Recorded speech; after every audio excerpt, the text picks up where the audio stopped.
राधे जय श्री कृष्ण। आप सभी का स्वागत है आपके अपने चैनल श्री कुंज बिहारी पर। आज की वीडियो में हम सुनेंगे कार्तिक पूर्णिमा व्रत कथा। इसके पाठ से भगवान शिव और भगवान विष्णु की कृपा प्राप्त होती है। अगर वीडियो अच्छी लगे तो वीडियो को लाइक करें, शेयर करें और चैनल को सब्सक्राइब अवश्य कर लें ताकि आने वाली हर धार्मिक और बेहतरीन वीडियो आप तक पहुंच सके।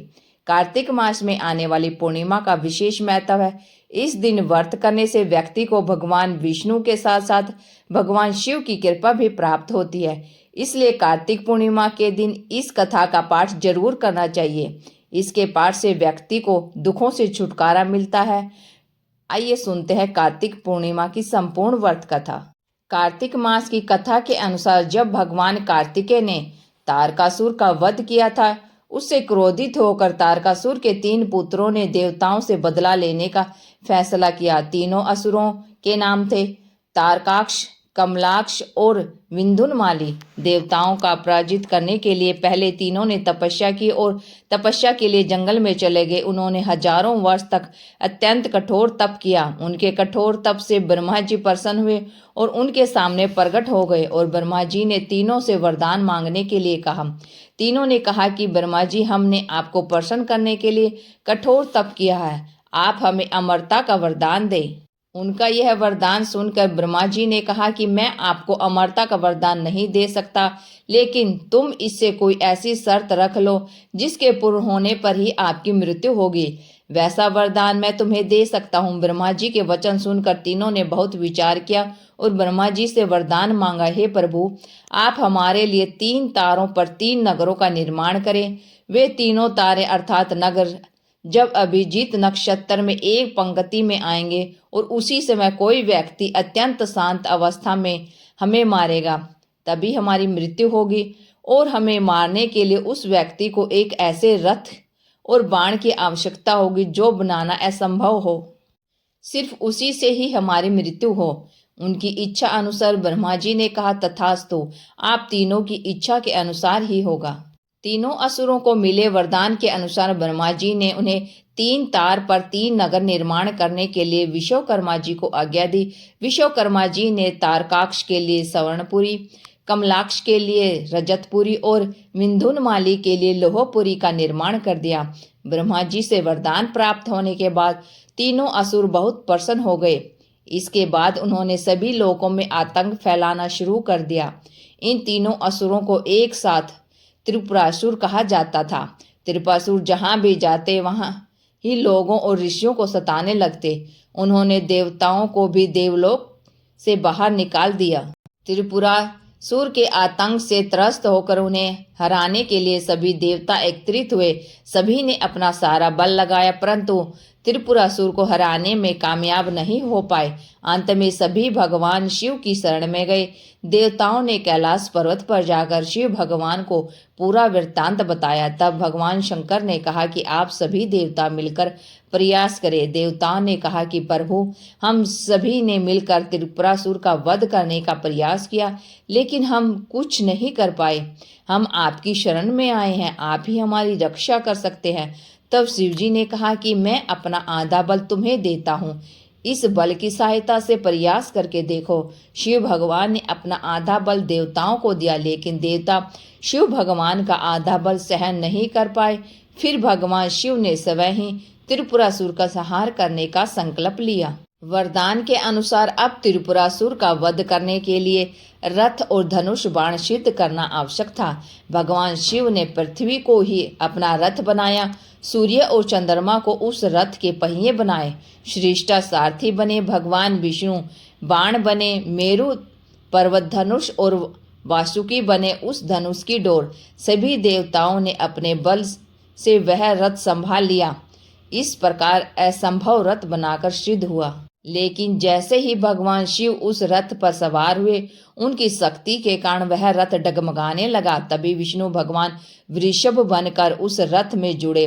घोड़े और वृषभ की पीठ पर सवार होकर महादेव ने उस असुर नगरों को देखा।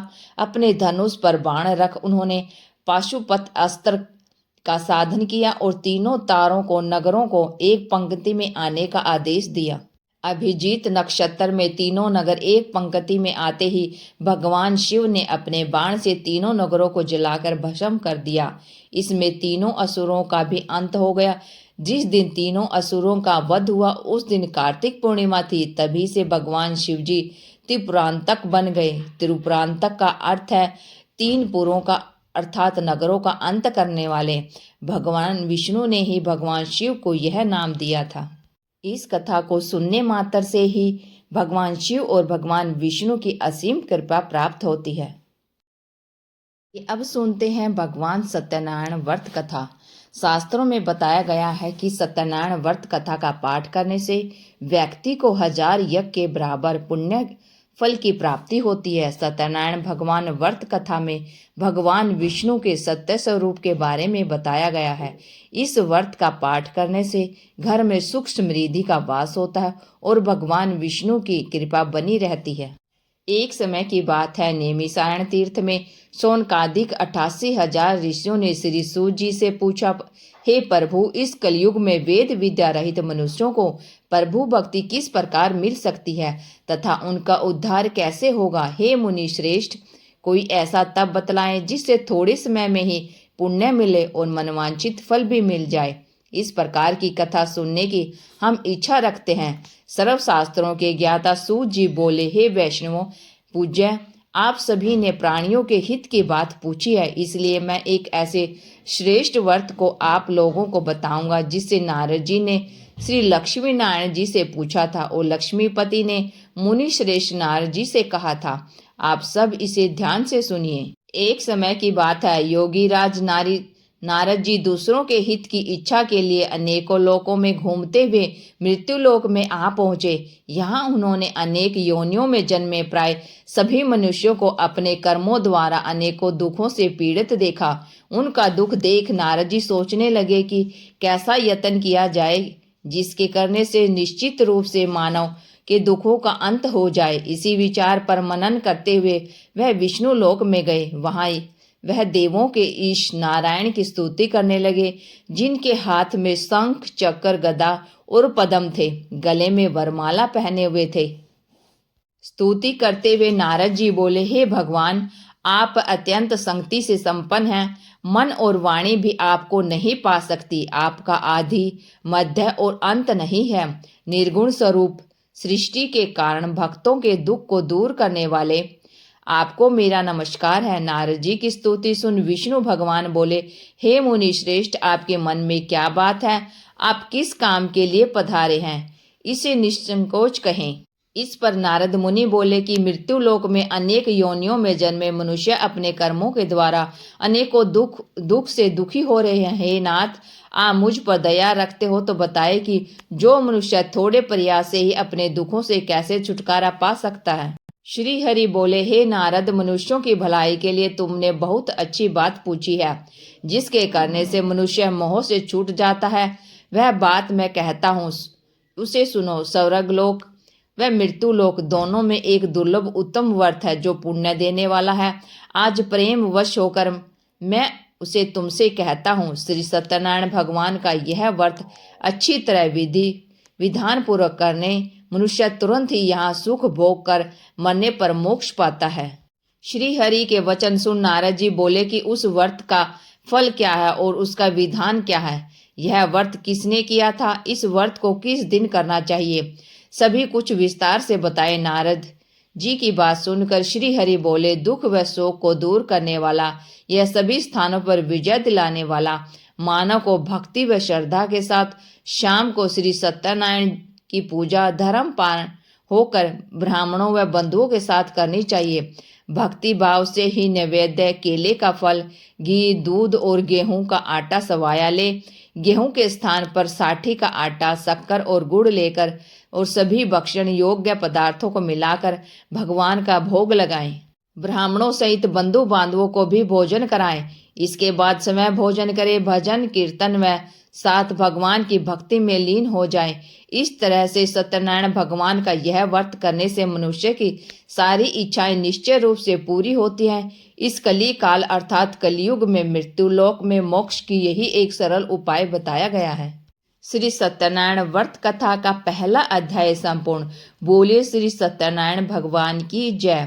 सत्यनारायण भगवान की व्रत का कथा का दूसरा अध्याय। सूत जी बोले, हे ऋषियों, जिसने पहले समय में इस व्रत को किया था उसका इतिहास कहता हूँ, ध्यान से सुनो।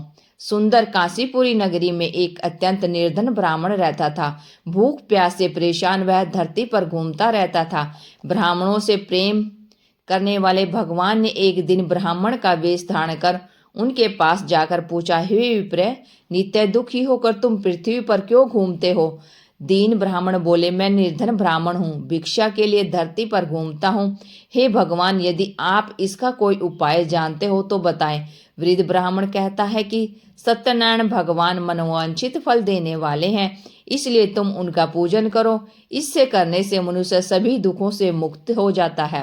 वृद्ध ब्राह्मण बनकर आए सत्यनारायण भगवान उस निर्धन ब्राह्मण को व्रत का सारा विधान बताकर अंतर्ध्यान हो गए।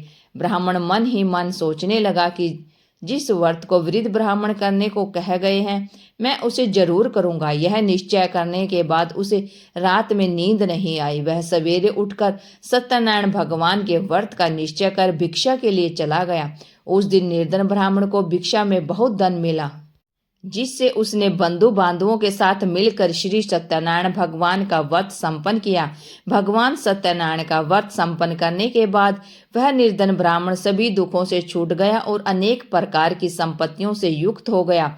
उसी समय एक ब्राह्मण हर माह इस व्रत को करने लगा। इस तरह से सत्यनारायण भगवान के व्रत को जो मनुष्य करेगा वह सभी प्रकार के पापों से छूटकर मोक्ष को प्राप्त होगा। जो मनुष्य इस व्रत को करेगा वह भी सभी दुखों से मुक्त हो जाएगा। श्री सूत जी बोले कि इस तरह से नारद जी ने नारायण जी का कहा हुआ श्री सत्यनारायण व्रत को मैंने तुमसे कहा।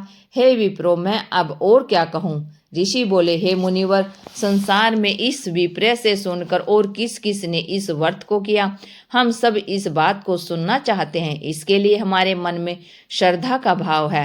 श्री सूत जी बोले, हे मुनियों, जिसने इस व्रत को किया वे सब सुनो। एक समय वही विप्र धन व ऐश्वर्य के अनुसार अपने बंधु बांधवों के साथ इस व्रत करने को तैयार हुआ। उसी समय एक लकड़ी बेचने वाला बूढ़ा आदमी आया और लकड़ियां बाहर रखकर अंदर ब्राह्मण के घर में गया। प्यास से दुखी वह लकड़हारा अपने उनको व्रत करते हुए देख विप्र को नमस्कार कर पूछने लगा कि आप यह क्या कर रहे हैं? तो उन्होंने बताया कि व्रत कर रहा हूँ तथा इसे करने से क्या फल मिलेगा, कृपया मुझे भी बताएं। ब्राह्मण ने कहा कि सब मनोकामनाओं को पूरा करने वाला यह सत्यनारायण भगवान का व्रत है। इनकी कृपा से ही मेरे घर में धन धान्य आदि की वृद्धि हुई है। विप्र से सत्यनारायण व्रत के बारे में जानकर लकड़हारा बहुत प्रसन्न हुआ। चरणामृत लेकर वह प्रसाद खाने के बाद अपने घर गया। लकड़हारे ने अपने मन में संकल्प किया कि आज लकड़ी बेचने से जो धन मिलेगा उसी से श्री सत्यनारायण भगवान का उत्तम व्रत करूंगा। मन में इस विचार को ले बूढ़ा आदमी सिर पर लकड़ियां रख उस नगर में बेचने का जहाँ धनी लोग ज्यादा रहते थे। उस नगर में उसे अब उनकी लकड़ियों का दाम पहले से 4 गुना अधिक मिला।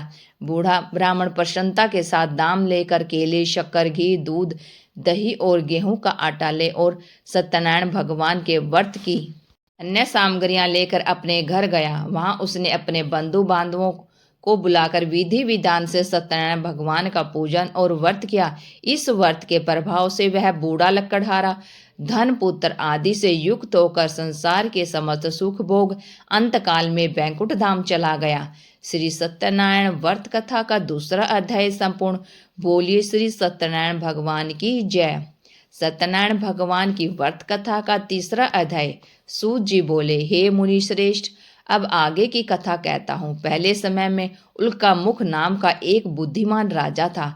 वह सत्यवक्ता और जितेंद्रिय था। प्रतिदिन देवस्थानों पर जाता और निर्धनों को धन देकर उनके कष्ट दूर करता था। उनकी पत्नी कमल के समान मुख वाली तथा सती साध्वी थी। भद्रशिला नदी के तट पर उन दोनों ने श्री सत्यनारायण भगवान का व्रत किया। उसी समय साधु नाम का एक वैश्य आया। उसके पास व्यापार करने के लिए बहुत सा धन भी था। राजा को व्रत करते देख वह विनय के साथ पूछने लगा, हे राजन, भक्ति भाव से पूर्ण होकर आप यह क्या कर रहे हैं? मैं सुनने की इच्छा रखता हूँ, तो आप मुझे बताएं। राजा बोला, हे साधु, अपने बंधु बांधवों के साथ पुत्र आदि की प्राप्ति के लिए एक महाशक्तिमान श्री सत्यनारायण भगवान का व्रत व पूजन कर रहा हूँ। राजा के वचन सुन साधु आदर से बोला, हे राजन, मुझे इस व्रत का सारा विधान कहिए। आपके कथा अनुसार मैं भी इस व्रत को करूंगा। मेरी भी संतान नहीं है और इस व्रत को करने से निश्चित रूप से मुझे संतान की प्राप्ति होगी। राजा से व्रत का सारा विधान सुन व्यापार से निवृत्त हो वह अपने घर आया।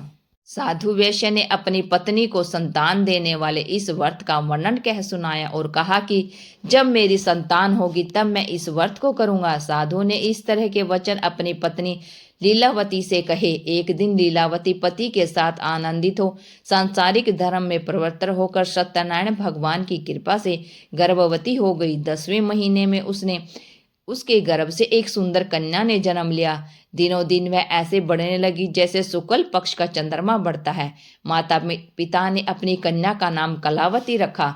एक दिन लीलावती ने मीठे शब्दों में अपने पति को याद दिलाया कि आप सत्यनारायण भगवान के जिस व्रत को करने का संकल्प किया था उसे करने का समय आ गया है। आप इस व्रत को करिए।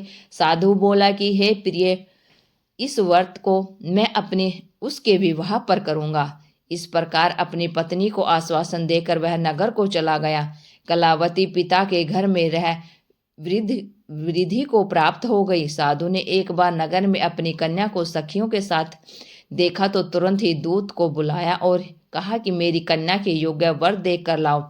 साधु की बात सुनकर दूत कंचन नगर में पहुंचा और वहां देखभाल कर लड़की के सुयोग्य वाणिक पुत्र को ले आया।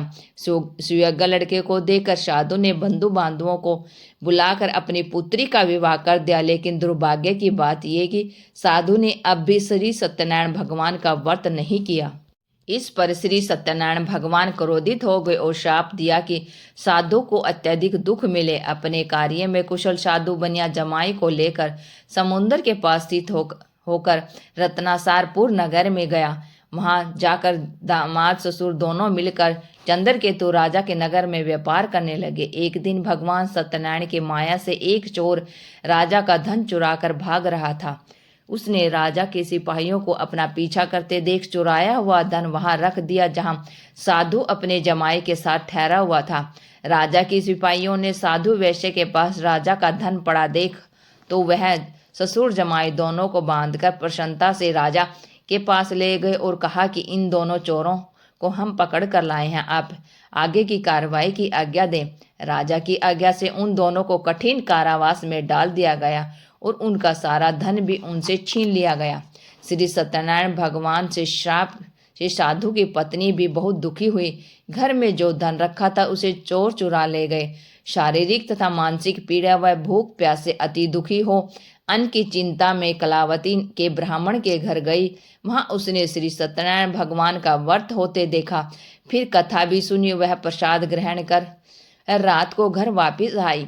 माता के कलावती से पूछा कि हे पुत्री, अब तुम कहाँ थी?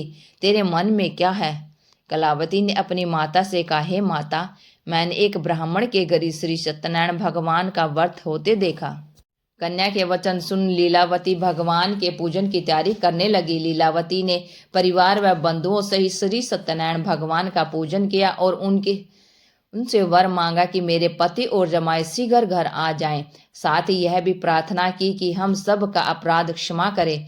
श्री सत्यनारायण भगवान इस व्रत से संतुष्ट हो गए और राजा चंद्रकेतु को सपने में दर्शन देकर कहा कि हे राजन, तुम उन दोनों वैश्यों को छोड़ दो और तुमने उनका जो धन लिया है उसे वापस कर दो। अगर ऐसा नहीं किया तो मैं तुम्हारा धन, राज्य व संतान सभी को नष्ट कर दूंगा। राजा को यह सब कहकर वह अंतर्ध्यान हो गए। प्रातःकाल सभा में राजा ने अपना सपना सुनाया और फिर बोले कि वाणिक पुत्रों को कैद से मुक्त कर सभा में लाओ। दोनों ने आते ही राजा को प्रणाम किया। राजा मीठी वाणी में बोला, हे महानुभाव, भाग्यवश ऐसा कठिन दुख तुम्हें प्राप्त हुआ है, लेकिन अब तुम्हें कोई भय नहीं है। ऐसा कहकर राजा ने उन दोनों को नए वस्त्र आभूषण भी पहनाए और जितना धन उनका लिया था उससे 2 गुना धन वापिस कर दिया। दोनों वैश्य अपने घर को चल दिए। श्री सत्यनारायण व्रत कथा का 3रा अध्याय संपूर्ण। बोलिए श्री सत्यनारायण भगवान की जय। श्री सत्यनारायण भगवान की व्रत कथा का चौथा अध्याय।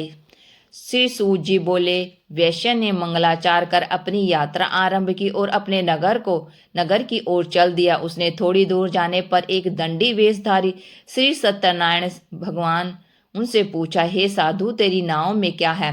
भावी वाणी वणिक हंसता हुआ बोला, हे दंडी, आप क्यों पूछते हो? क्या धन लेने की इच्छा है?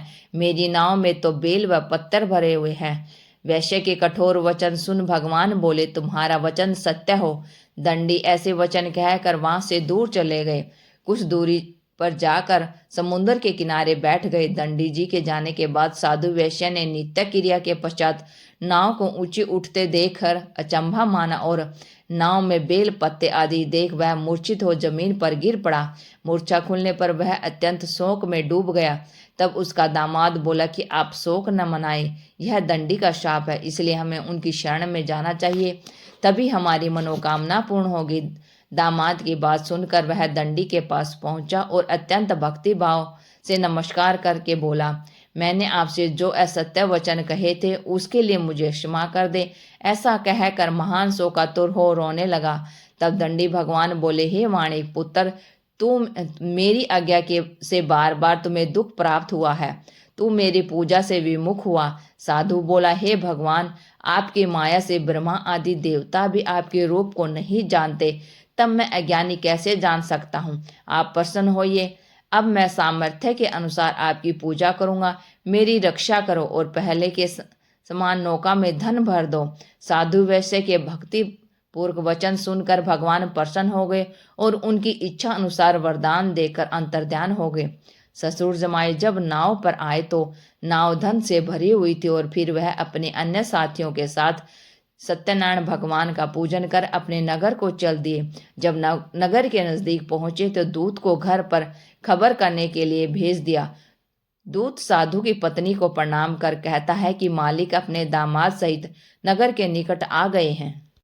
दूत की बात सुन साधु की पत्नी लीलावती ने बड़े हर्ष के साथ श्री सत्यनारायण भगवान का पूजन कर अपनी पुत्री कलावती से कहा कि मैं अपने पति के दर्शन को जाती हूँ, तू कार्य पूर्ण कर शीघ्र आ जा। माता के ऐसे वचन सुन कलावती जल्दी में प्रसाद छोड़ अपने पति के पास चली गई। प्रसाद की अवज्ञा के कारण श्री सत्यनारायण भगवान रुष्ट हो गए और नाव सहित उसके पति को पानी में डुबो दिया। कलावती अपने पति को वहां ना पाकर रोती हुई जमीन पर गिर गई। नौका को डूबा हुआ देख वह कन्या को रोता देख साधु दुखी होकर बोला कि हे प्रभु, मुझसे अथवा मेरे परिवार से जो भूल हुई है उसे क्षमा करें। साधु के दीन वचन सुनकर श्री सत्यनारायण भगवान प्रसन्न हो गए और आकाशवाणी हुई, हे साधु, तेरी कन्या मेरे प्रसाद को छोड़कर आई है, इसलिए उसका पति अदृश्य हो गया है। यदि वह घर जाकर प्रसाद खाकर लौटती है तो इसे उसका पति अवश्य मिलेगा। ऐसे आकाशवाणी सुन कलावती घर पहुंचकर प्रसाद खाती है और फिर आकर अपने पति के दर्शन करती है। इसके बाद साधु अपने बंधु बांधवों सहित श्री सत्यनारायण भगवान का विधि विधान से पूजन करता है। इस लोक का सुख भोकर वह अंत में स्वर्ग को जाता है। श्री सत्यनारायण व्रत कथा का चौथा अध्याय संपूर्ण। बोलिए श्री सत्यनारायण भगवान की जय। श्री सत्यनारायण भगवान की व्रत का पांचवा अध्याय। श्री सूत जी बोले, हे ऋषियों, मैं और भी एक कथा सुनाता हूँ, उसे भी ध्यान पूर्वक सुनो। प्रजापालन में लीन तुंग ध्वज नाम का एक राजा था। उसने भी भगवान का प्रसाद त्याग कर बहुत ही दुख सहा। एक बार वन में जाकर वन पशुओं को मारकर वह बड़ के पेड़ के नीचे आया। वहां उसने ग्वालों को भक्ति भाव से अपने बंधुओं सहित सत्यनारायण भगवान का पूजन करते देखा। अभिमान वंश राजा ने उन्हें देखकर भी पूजा स्थान पर नहीं गया और न ही उनसे भगवान को नमस्कार किया। ग्वालों ने राजा का प्रसाद दिया, लेकिन उसने वह प्रसाद नहीं खाया और प्रसाद को वहीं छोड़ वह अपने नगर को चला गया। जब वह नगर में पहुंचा तो वहां सब कुछ तहस नहस हो पाया, तो वह शीघ्र ही समझ गया कि यह सब भगवान ने ही किया है। वह दोबारा ग्वालों के पास पहुंचा और विधि पूर्वक पूजा करके प्रसाद खाया तो श्री सत्यनारायण भगवान की कृपा से सब कुछ पहले जैसा हो गया। दीर्घकाल तक सुख भोगने के बाद मरणों उपरांत उसे सर्वलोक की प्राप्ति हुई। जो मनुष्य परम दुर्लभ इस व्रत को करेगा तो भगवान सत्यनारायण की अनुपम कृपा से उस धन धान्य की प्राप्ति होगी। निर्धन धनी हो जाता है और भय मुक्त हो जीवन जीता है। संतानहीन मनुष्य को संतान सुख मिलता है और सारे मनोरथ पूर्ण होने पर मानव अंत काल में बैकुंठ धाम को जाता है। श्री सूत जी बोले, जिन्होंने पहले इस व्रत को किया है, अब उनके दूसरे जन्म की कथा कहता हूँ।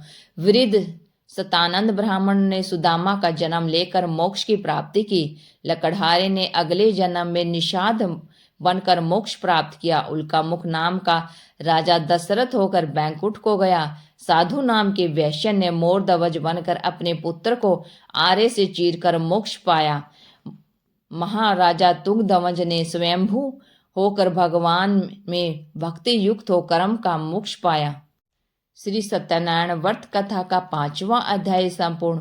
बोलिए श्री सत्यनारायण भगवान की जय। आइए अब सुनते हैं विष्णु जी की आरती। ओम जय जगदीश हरे स्वामी, जय जगदीश हरे। भक्त जनों के संकट क्षण में दूर करे। ओम जय जगदीश हरे। जो धावे फल पावे, दुख विन से मन का। स्वामी दुख विन से मन का। सुख संपत्ति घर आवे, कष्ट मिटे तन का। ओम जय जगदीश हरे। मात पिता तुम मेरे, शरण गहूँ मैं किसे की। स्वामी शरण गहूँ मैं किसे की। तुम बिन और न दूजा, स्वामी बिन और न दूजा। आस करूं जिसकी। ओम जय जगदीश हरे। तुम पूर्ण परमात्मा, तुम अंतर्यामी। स्वामी तुम अंतर्यामी। पार भ्रम परमेश्वर, पार भ्रम परमेश्वर। तुम सबके स्वामी। ओम जय जगदीश हरे। तुम करुणा के सागर, तुम पालन करता। स्वामी तुम पालन करता। मैं मूर्ख खल कामी, मैं मूर्ख खल कामी। कृपा करो भरता। ओम जय जगदीश हरे। तुम हो एक अगोचर, सबके प्राणपति। स्वामी सबके प्राणपति। किस विध मिलूं दया में, कैसे मिलूं दया में। तुमको मैं कुमति। ओम जय जगदीश हरे। दीन बंधु दुख हरता, तुम ठाकुर मेरे। स्वामी तुम ठाकुर मेरे। अपने हाथ उठाओ, अपने हाथ उठाओ। द्वार पड़ा तेरे। ओम जगदीश हरे। विषय विकार मिटाओ, पाप हरो देवा। स्वामी कष्ट हरो देवा। श्रद्धा भक्ति बढ़ाओ, श्रद्धा भक्ति बढ़ाओ। संतन की सेवा। ओम जय जगदीश हरे। श्री जगदीश जी की आरती जो कोई नर गावे। स्वामी जो कोई नर गावे। कहत शिवानंद स्वामी, कहत हरि हर स्वामी। सुख संपत्ति पावे। ओम जय जगदीश हरे। जय जगदीश हरे। स्वामी जय दीनानाथ हरे। हर कथा और व्रत के बाद हमें आरती अवश्य करनी चाहिए, क्योंकि पूजा और व्रत में हुई त्रुटि आरती करने के बाद हमें माफ़ी मिल जाती है। सभी कथा कहने वाले और सुनने वालों पर भगवान सत्यनारायण भगवान की कृपा बनी रहे। आज की वीडियो आपको कैसी लगी? अगर अच्छी लगी है तो वीडियो को लाइक करें, शेयर करें और चैनल को सब्सक्राइब करके बेल आइकन जरूर दबा लें ताकि आने वाली हर वीडियो की अपडेट आप तक पहुंचती रहे। Thank you for watching my video. जय हिंद, जय भारत, जय श्री कृष्णा और कमेंट बॉक्स में जय श्री सत्यनारायण भगवान अवश्य लिखे। राधे राधे।